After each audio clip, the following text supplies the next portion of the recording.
Say no to drugs. Drugs తీసుకుంటే వేసేయడమే.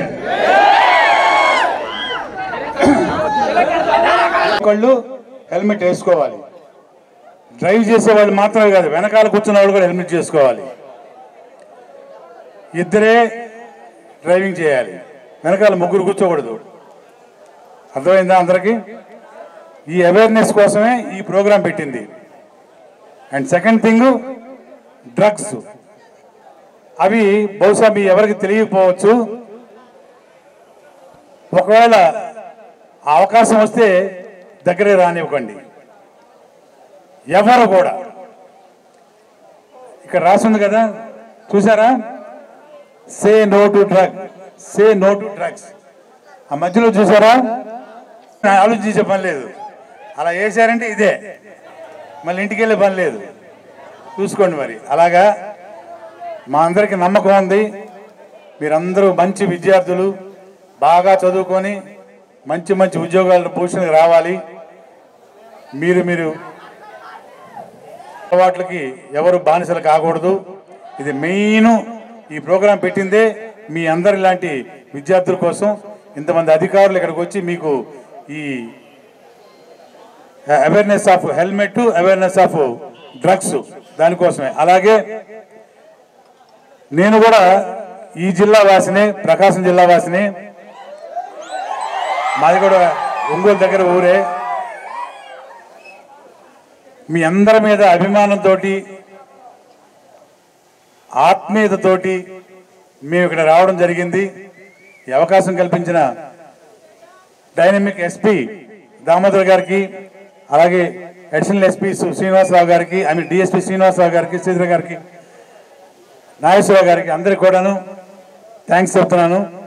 And one more main reasons, powerful, మామూలుగా బయటికి కనిపించినంత మంచి మనిషి కాదు. మొదట చెప్తారు, తర్వాత చూపిస్తారు. పడితే పూజ. అందరూ ప్రతి ఒక్కరు కూడాను మీ మంచి కోసమే, మీ భవిష్యత్తు కోసమే ఇక్కడ వచ్చి నిలబడ్డారు. అందరూ సిఏ గారు చెప్పినట్టు ట్రాఫిక్ రూల్స్ అందరూ పాటించండి. 2 wheeler driving safe, but with helmet. Without helmet మంచిది కాదు. ఒక స్లోగన్ ఉంది, హెల్మెట్ మాట్లాడితే ఏం మాట్లాడుతుంది? నన్ను ధరించండి, మీకు పునర్జన్మనిస్తా. ఓకే, కాబట్టి ఇదిగో ఇక్కడికే వెళ్ళి వస్తున్నాం, ఇదిగో పక్కకే వెళ్ళి వస్తున్నాం, ఇదిగో మార్కెట్కే కదా, ఈ సినిమా థియేటర్కే కదా, మన ఇంటి పక్క సందుకే కదా అని ఎవరు అనుకోవద్దు. దాన్ని భారంగా అనుకోకుండా హెల్మెట్ బయటికి వెళ్ళినప్పుడు చెప్పులు ఎలా వేసుకెళ్తామో హెల్మెట్ కూడా అలాగే ధరించి బయటికి వెళ్ళండి. మీకోసం కాదు, మీకోసం ప్లస్ మీ మీద ఆధారపడ్డ ప్రతి ఒక్క మీ ఫ్యామిలీ మెంబర్ కోసం. అది గుర్తుపెట్టుకోండి. సో హెల్మెట్ లేకుండా వెళితే ఏదైనా ప్రమాదం జరిగితే, కాలో చెయ్యో విరిగితే 1 రోజుల్లో 2 నెలల్లో బెడ్ రెస్ట్ తీసుకుంటే సరిపోద్ది. కానీ తలకు గాయం అయితే బ్రతికే సమస్య లేదు, ప్రాణం పోతుంది. ప్రాణం పోతే తిరిగి రాదు. కాబట్టి దాన్ని రక్షించే ఒకే ఒక ఐటము హెల్మెట్. దాన్ని మాత్రం నెగ్లెక్ట్ చేయకుండా, నిర్లక్ష్యం చేయకుండా ప్రతి ఒక్కరూ, డ్రైవింగ్ చేసే ప్రతి ఒక్కరూ వెనకాల వాళ్ళకు కూడా హెల్మెట్ పెట్టండి. హెల్మెట్ చేసి, హెల్మెట్ వేసి బయటికి వెళ్ళండి. మరీ చెప్తున్నా ఈ హెల్మెట్ గురించి. Please don't avoid helmet. Helmet తప్పకుండా వేసుకొని తిరండి. ఓకే, అలాగే తక్కువ యూటర్న్ తీసుకుంటారు. దానివల్ల వెనకాల బండి సిగ్నల్ వేసుకోకుండా వెళితే వచ్చి గుద్దినా కూడాను అది కూడా ప్రమాదమే. అటు వాళ్ళకు కానీ వీళ్ళకి కానీ. అలాగే డ్రైవింగ్ లేని లైసెన్స్ లేని డ్రైవింగ్ మంచిది కాదు. ప్రతి ఒక్కరు లైసెన్స్ తీసుకొని డ్రైవ్ చేయండి 100%. అలాగే ప్రతి ఒక్కరు డ్రైవ్ చేసేటప్పుడు చాలా కేర్ఫుల్గా ఎదురు బండి, వెనకాల బండి, పక్క బండి అన్ని చూసుకొని, అడ్డ రోడ్డు క్రాసింగ్లో కూడా జీబ్రా క్రాసింగ్స్ అని ఉంటాయి, మనుషులు క్రాస్ చేస్తారు. అవన్నీ గమనించి మీరు డ్రైవ్ చేస్తేనే ఈరోజు. ఎందుకంటే ఇవాళ రోజుల్లో వెహికల్స్ ఎక్కువైపోయినాయి, ట్రాఫిక్ ఎక్కువైపోయింది. అలాగే కొంత నిర్లక్ష్యం కూడా బాగా ఎక్కువ కనిపిస్తుంది, ఎస్పెషలీ 2 వీలర్ డ్రైవింగ్స్లో. కాబట్టి ఇవన్నీ కూడా మీరు ఫాలో అయ్యి కంపల్సరీగా ఎట్టి పరిస్థితుల్లో నిర్లక్ష్యం చేయకుండా మీకోసం మీ కుటుంబ సభ్యుల కోసం హెల్మెట్ వాడండి, వేసుకోండి. అలాగే కాలేజీలో కావచ్చు, స్కూల్లో కావచ్చు, ఇవాళ చిన్న చేంజ్ వచ్చింది, అదే డ్రగ్స్, గాంజా. ఇలాంటి ఎట్టి పరిస్థితుల్లో ఎంకరేజ్ చేయొద్దు, మీరు వాడకూడదు. ఇది ఎంత సీరియస్ అనేది మీ లైఫ్ కాదు. మా ఊళ్ళో ఒకడు ఉన్నాడండి, ఆయన వేసేయాలా కాదండి, వాడు వేసేయాలా, వాడు దగ్గు తీసుకున్నాడు, వేసేస్తా. వాడు హెల్మెట్ లేకుండా బయటికి వెళ్తున్నాడు, వేసేస్తా.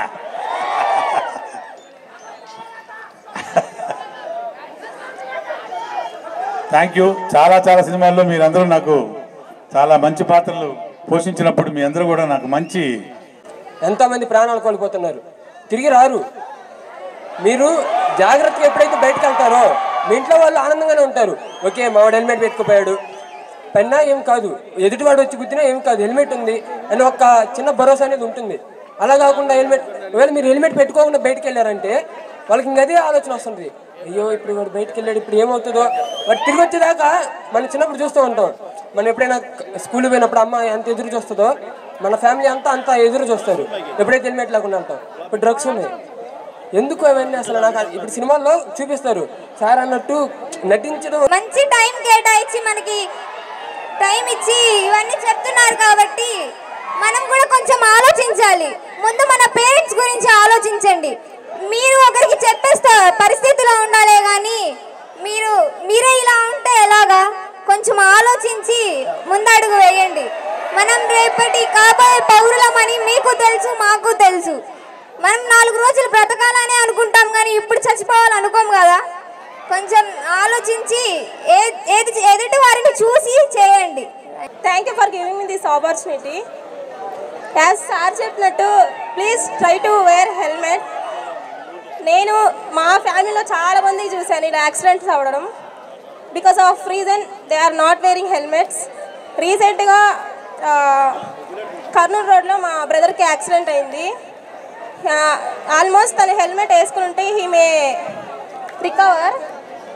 So please try to wear helmets. So thank you sir. అంటూ జాగ్రత్తలు చెప్తున్నా పై ఉద్యోగ అధికారులకి అందరికీ ధన్యవాదాలు. డ్రగ్స్ అనేది కాకుండా నేటి మహిళలపై చాలా అరాచకాలు జరుగుతున్నాయి. దానికి ముఖ్య కారణంలో ఇది ఒకటి ఉంది, డ్రగ్స్. అలాగే మందు, చెడు వ్యసనాలకి అందరూ బానిసలైపోతున్నారు. ఇంట్లో తల్లిని చెల్లిని ఎలా అయితే గౌరవిస్తున్నారో బయట ఆడపిల్లలకు కూడా అలాగే గౌరవించాలి. కలకత్తా మర్డర్ కేసు, అంతకుముందు నర్సరీ చిన్నపిల్లలకి దాడి అనేది జరిగింది. ఇది కాకుండా పైకి ఎన్నో అరాచకారాలు స్త్రీలపై ఎన్నో జరుగుతున్నాయి బయట. అవి కొన్ని తెలిస్తే కొన్ని తెలియట్లేదు. ఇక్కడికి విచ్చేసినటువంటి విద్యార్థులకు అందరికీ నా తరఫున, పోలీస్ శాఖ తరఫున, అలాగే ప్రతి ఒక్కరి తరఫున, మీకు ప్రభుత్వం తరఫున మీకు అందరికి అభినందనలు. ఈ కార్యక్రమం ఈరోజు మీ అందరి సమక్షంలో జరుపుకోవడానికి కారణం ఏంటంటే 2 విషయాలు. ఒకటి, హెల్మెట్ ధరించడం వల్ల ఉపయోగాలు ఏంటివి, అలాగే డ్రగ్స్ వల్ల మనం ఏం కోల్పోతున్నామనే 2 విషయాలు ఇక్కడ చర్చించుకుందాం. హెల్మెట్ అనేది ట్రాఫిక్ రూల్స్లో ఒక భాగం. నేను ఎస్పీగా నా సర్వీస్ ఇప్పటికీ మొత్తం 12 సంవత్సరాలు. దాదాపు 1000 మెంబర్స్, దాంట్లో 400 మంది విద్యార్థులు చనిపోయారు. 400 మంది విద్యార్థులు హెల్మెట్ లేకుండా చనిపోయారు. మీరు ఆలోచించండి, మిగిలినటువంటి వాళ్ళు 600 మంది. నేను చూసినటువంటి కేసుల్లో ఎన్నో కేసులు జరుగుతుంటాయి. నా దృష్టికి వచ్చినటువంటి కేసులు ఇవి. విద్యార్థులకి బండి ఉంటే చాలా ఆనందంగా, నేను ఇక్కడ ఉన్న ప్రతి ఒక్కరూ కూడా మీ దశ దాటుకొని ఇంజనీరింగ్ కానీ పీజీ కానీ చేసి వచ్చిన వాళ్ళమే. మేమందరం కూడా మేము అల్లరి చేసిన వాళ్ళమే. కానీ అల్లరి మితంగా ఉండాలి. బండ్లు అనేటివి 2 వీలర్స్ ఇప్పుడు వచ్చినటువంటి మోడల్స్, ప్రతి వెహికల్ కూడా చాలా స్పీడ్గా ఉండటం, అలాగే కొత్త డిజైన్స్ రావడం వల్ల యువత కూడా కొంచెం స్పీడ్గా తోలాలి, వెళ్ళాలి అన్నటువంటి ఒక ఆలోచన, ఆనందం పొందాలన్నట్టు ఆలోచన ఉంటుంది. బట్ ప్రతి నిమిషం కూడా సెక్యూరిటీ, సేఫ్టీ అనేది ఇంపార్టెంట్. చనిపోయినటువంటి పిల్లల తల్లిదండ్రులు మా దగ్గరకు వచ్చి ఆ బాధ పడుతుంటే మేము భరించలేనటువంటి పరిస్థితి ఉంటుంది. బికాజ్ ఒక చిన్న హెల్మెట్ వల్ల. దీన్ని మీరు బయట ఎప్పుడు డ్రైవ్ చేసినా హెల్మెట్ వేసుకోండి. మీ కుటుంబాన్ని, మీ ప్రాణాలని కాపాడుతుంది ఇది. అలాగే మీ కుటుంబ సభ్యులు ప్రతి ఒక్కరికి కూడా వాళ్ళకి ఒక బాధ్యత, ఒక భరోసా ఉంటుంది. ఎంతోమంది తల్లిదండ్రులు నా దగ్గరకు వచ్చి, సార్ మా అబ్బాయి ఇలా చనిపోయాడు, మా అబ్బాయికి తల పగిలిపోయి చనిపోయాడు, ఇలా కాళ్ళు ఇరిగిపోయి లేదంటే యాక్సిడెంట్ అయిపోయి చనిపోయినట్టే, వీటిలన్నీ చూస్తే మ్యాక్సిమం 400 కేసెస్ హెల్మెట్ లేకుండా ఆ తల్లిదండ్రులు పడుతున్నటువంటి బాధ మీకు తెలిస్తే జీవితంలో మీరు ఒక్కసారి హెల్మెట్ లేకుండా బయట వెళ్ళరు. ఎంజాయ్ చేయాలి, బట్ మన ప్రాణాలని ప్రణంగా పెట్టి మాత్రం ఇక్కడికే వెళ్తున్నాం కదా, మన రఘుబాబు గారు చెప్పినట్టు ఇంటి పక్కనే వెళ్తున్నాం, ఇటు సైడ్కి వెళ్తున్నాం, హెల్మెట్ లేకపోతే ఏమవుతుంది అంటారు. మృత్యువు ఎక్కడ దాగుంటుందో ఎవరికి తెలియదు. చిన్న ఇన్సిడెంట్లో కూడా యాక్సిడెంట్ అవుతుంది. అందుకని ప్రతి ఒక్కరు మీరు 2 వీలర్స్ ఉన్న వాళ్ళు హెల్మెట్ వాడండి. మీ తల్లిదండ్రులకి చెప్పండి, మీ తల్లిదండ్రులను వాడేటట్టు చూడండి. వాళ్ళు సేఫ్టీగా ఉంటే మీకు సేఫ్టీ. మీ తల్లిదండ్రులు చాలా హ్యాపీగా ఉంటేనే మన కేర్ తీసుకోగలుగుతారు. మన తల్లిదండ్రులు హెల్మెట్ లేకుండా యాక్సిడెంట్లో ఎక్కడైనా చనిపోతే మనల్ని పట్టించుకునే దిక్కు ఉండదు. ఇవన్నీ దృష్టిలో పెట్టుకోండి. మీ తోటి విద్యార్థులకి మీరు తెలియజేయండి. అలాగే డ్రగ్స్ అనేది ఒక పెద్ద మహమ్మారిలాగా తయారైంది. ఎంతోమంది స్టూడెంట్స్ తెలియని తనంలో ఈ డ్రగ్స్ ఏదో టేస్ట్ చేద్దాం, అలాగే ఈ డ్రగ్స్ ఎలా ఉంటాయో చూద్దాం అని వీటిని అలవాటు చేసుకోవడం, అలాగే వీటికి బానిసలు అవ్వడం జరుగుతుంది. మన ఒంగోలులో అటువంటి పరిస్థితి లేదు. కనుక సే నో టు డ్రగ్స్. ఒక్కసారి డ్రగ్స్లో తగులుకుంటే చిన్న డ్రగ్ కొన్నా చివరికి ఈ రోజు కాకపోయినా 2-3 నెలల్లో వాళ్ళ దగ్గరకు మేము వస్తాం. చైన్ లింక్ చేంజ్ చేసుకుంటూ లాస్ట్ వరకు వస్తాం. అమ్మిందెవరు, కొన్నదెవరు, వాడిందెవరు చివరి వరకు వస్తాం మేము. వాళ్ళు జైలు పాలుగా తప్పదు. ఈ డ్రగ్స్కి దూరంగా ఉండండి. ఈ డ్రగ్స్ ఎవరన్నా వ్యాపారం చేస్తున్నా దీని గురించి తెలిసినా ఖండించండి, పోలీసులకు తెలియజేయండి, దూరంగా ఉండండి. మీరు తెలియకుండా దాన్ని వాడాలని ఒక చిన్న ఆలోచన వచ్చిందంటే మాత్రం ఖచ్చితంగా జైలు పాలవుతారు. ఈ 2 విషయాలు గుర్తుపెట్టుకోండి. అలాగే సైలెన్సర్స్ కూడా చాలా మోడిఫైడ్ సైలెన్సర్స్ వేసుకొని తిరుగుతున్నారు అందరూ కూడా. దానివల్ల సౌండ్ పొల్యూషన్, 2 అమ్మాయిలను ఏడిపించడం, వాళ్ళ హాస్టల్ దగ్గరికి వెళ్ళి, ఇది చాలా అనాగరికమైనటువంటి చర్య.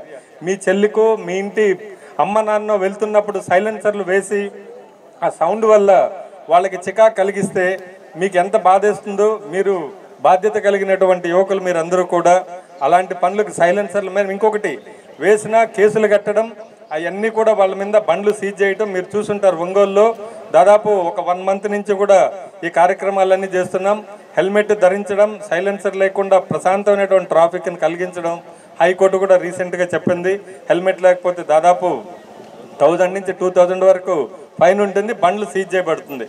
మీరందరూ యువత, నేను మీలాగా స్టూడెంట్ని. నేను ఒక 10-15 సంవత్సరాల క్రితం మీలాగా వేరే పీజీ చదివినటువంటి విద్యార్థిని. నేను ఈరోజు ఇక్కడికి వచ్చి నిలబడి మీకు అందరికీ తెలియజేస్తున్నాను. అలాగే రిక్వెస్ట్ కూడా చేస్తున్నాను, మీరందరూ కూడా ట్రాఫిక్ రూల్స్ ఒబే చేయండి. అలాగే డ్రగ్స్కు దూరంగా ఉండండి. మీ యొక్క విలువైన జీవితాన్ని వేస్ట్ చేసుకోకుండా మంచి ఉన్నత స్థానాలకి పైకి వెళ్ళాలని నేను కోరుకుంటున్నాను. యాజమాన్యాలకి, అలాగే ఎన్సీసీ స్టూడెంట్స్ ఎవరున్నారు ఈరోజు వాలంటరీ సర్వీస్ చేస్తున్నటువంటి ఎన్సీసీ స్టూడెంట్స్కి, అలాగే పత్రికా మిత్రులకు, అలాగే పోలీస్ శాఖ ఎవరెవరు దీంట్లో పార్టిసిపేట్ చేశారో ప్రతి ఒక్కరికి మరొక్కసారి అభినందనలు తెలియజేసుకుంటూ, వచ్చినటువంటి అధ్యాపకులు, ఇంజనీరింగ్ కాలేజ్ స్టూడెంట్స్ తరఫున వచ్చినటువంటి అధ్యాపకులకు అందరూ కూడా నా తరఫున మరొక్కసారి, ప్రకాశం జిల్లా పోలీస్ తరఫున మరొకసారి అభినందనలు తెలియజేసుకుంటూ, ముఖ్య అతిథిగా వచ్చినటువంటి రఘుబాబు గారికి మన శాఖ తరఫున, మన తరఫున, అందరి తరఫున అభినందనలు తెలియజేసుకుందాం. సోషల్ మీడియా తరఫున వచ్చినటువంటి సోషల్ మీడియా విలేకరులకు కూడా నా తరఫున అందరికీ, పత్రిక మరియు మీడియా, డిజిటల్ మీడియా ప్రతి ఒక్కరికి మరొకసారి అభినందనలు. Thank you. To take out 30 minutes every day for my fitness and health. To encourage my family members, friends and neighbors to stay fit and healthy. To take the fitness assessment test on the Fit India mobile app regularly. Jai Hind. అందరూ police శాఖ తరఫున dynamic SP గారు, dynamic additional SP sir, DSP sir అందరి తరఫున, మన CI గారి traffic అందరి తరఫున మీ జీవితాలు రంగురంగులుగా వికసిల్లాలని విరాజిల్లాలని సింబాలిక్గా కోరుతూ ఇదిగో ఈ బెలూన్లని ఆకాశంలో వదలడం జరుగుతుంది.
కూర్చోవడానికి కారణం మాది కూడా ప్రకాశం జిల్లా రావినూతల గ్రామం. మెయిన్గా ఈ జిల్లా ఎస్పీ గారు గౌరవ శ్రీ దామోదర్ గారు ఆయన ఆదేశాల మేరకు మన అధికారులు సిఏ గారు, ట్రాఫిక్ సిఏ గారు ఒంగోలు ప్రకాశం జిల్లా వారి ఆదేశాల మేరకు టౌన్ డిఎస్పీ గారు శ్రీనివాసరావు సారు అలాగే తదితర గౌరవ అధికారులందరూ ఆదేశాల మేరకు నేను ఇక్కడ రావడం జరిగింది. ఎందుకు వచ్చామంటే మీ అందరికీ తెలుసు, హెల్మెట్ అవేర్నెస్ కోసం ఇక్కడికి వచ్చామన్నమాట. అంటే ద్విచక్ర వాహనాలు నడిపే ప్రతి ఒక్కరు కూడాను హెల్మెట్ ధరించి మన ప్రాణాలను మనం కాపాడుకోవాలి. వాళ్ళ ప్రాణాలు కాపాడుకుని మరి తద్వారా కుటుంబ సభ్యులను వాళ్ళు డెఫినెట్గా రక్షించినట్టు అవుతుంది. ఎందుకంటే ఒక కుటుంబ సభ్యుడు ప్రాణాలు పోయింది అంటే కుటుంబం మొత్తం నాశనం చిన్న భిన్నం అవుతుంది. అది ముందు తెలుసుకోవాలి. ఇదిగో ఇక్కడికే వెళ్తున్నాం, ఇదిగో పక్కకి వెళ్తున్నాం, ఈ రోడ్లోకి వెళ్తున్నాం, ఈ మార్కెట్కి వెళ్తున్నాం, ఈ బస్ స్టాండ్లో బయటికి వచ్చేస్తాం. 2 నిమిషాల్లో బయటికి వెళ్ళేదానికి హెల్మెట్ ఎందుకులే అనుకోకూడదండి. హెల్మెట్ వేసుకున్నారనుకోండి, ముందు తలకు గాయం అయితేనే ప్రాణం పోతుంది. అది నివారించేది హెల్మెట్ అనే ఒకే ఒక్క ఐటమ్ అది. సో హెల్మెట్ వేసుకుంటే ముందు ప్రాణాన్ని దక్కించుకోవచ్చు. ఏదో హెల్మెట్ వేసుకుని అప్పటికి ఏదన్నా జరిగిందంటే, ఏదో కాలో చేయి ఎరిగిందంటే మంచం మీద పడుకుంటాం, నెల 2 నెలలు రెస్ట్ తీసుకుంటాం, మళ్ళీ మామూలుగా అవ్వచ్చు. ప్రాణం పోతే జీవితాంతం, అంటే జీవితం మొత్తం పోయినట్టే లెక్క. మన ద్వారా మిగతా వాళ్ళందరూ కూడా ఇబ్బంది జరుగుతాయి, మీ కుటుంబ సభ్యులు అందరికీ కూడా. కాబట్టి హెల్మెట్ అనేది ముఖ్యమైన ఒక ఘట్టం మన జీవితంలో. ఇది డబుల్ రైడింగ్ డ్రైవర్స్ నన్ను ధరించండి మీకు పునర్జన్మనిస్తాను అని హెల్మెట్ మాట్లాడుతుంది. అది గుర్తుపెట్టుకోండి. హెల్మెట్ని ధరించండి, పునర్జన్మ పొందండి. కాబట్టి హెల్మెట్ ఎంత ముఖ్యమో మన జీవితాల్లో తెలుసుకోవాల్సిన అంశం ఇది. కాబట్టి మీ అందరి ముందుకు వచ్చి ఈ విషయం గురించి మాట్లాడాలని వచ్చాను ఇక్కడికి. కంపల్సరీగా ఎటువంటి ప్రమాదాలకు లోనవ్వకుండా ఉండాలంటే హెల్మెట్ ధరించాలి. హెల్మెట్ వేసుకొని మీరు బయటికి ఎక్కడికైనా వెళ్ళాలి. పిల్లల్ని స్కూల్కి వెళ్ళిపెట్టడానికి కావచ్చు, బజారికి కావచ్చు, లేకపోతే వేరే ఊరు కావచ్చు. ఎందుకంటే ఇప్పుడు ట్రాఫిక్ చాలా ఎక్కువైపోయింది, బళ్ళు కూడా పెరిగిపోయినాయి బాగా. మనం కరెక్ట్గా వెళ్ళినా కూడా అవతల వాళ్ళు వచ్చి కరెక్ట్గా రావాలని రూల్ ఏమీ లేదు. కాబట్టి మనం అది ఎట్టి పరిస్థితుల్లో ధరించాలి. Please wear your helmet and ride the vehicle. మీ బండి ఎక్కిన వెంటనే మీరు హెల్మెట్ పెట్టుకొని ప్రయాణం చేయండి. మీరు కాపాడుకోండి, మిమ్మల్ని కాపాడుకోండి, ఇంట్లో వాళ్ళని కాపాడండి. Thank you very much. మీ రఘుబాబు. మా అధికారులందరికీ కూడాను నాకు ఈ అవకాశం ఇచ్చినందుకు చాలా థ్యాంక్స్ చెప్తున్నాను. ఇప్పుడు రఘుబాబు గారు చెప్పింది విన్నారు. అందరూ కూడాను హెల్మెట్ ధరించి మీ ప్రాణ రక్షణ పొందండి. అలాగనే మీ కుటుంబ సభ్యులను రోడ్డుకు పడకుండా మీరు కాపాడుకోవాల్సినటువంటి అంత అవసరం ఎంతైనా ఉంది. అందరూ చెప్పిన సూచనలు అందరూ పాటిస్తారని చెప్పేసి ఆశిస్తూ థ్యాంక్ యూ వెరీ మచ్.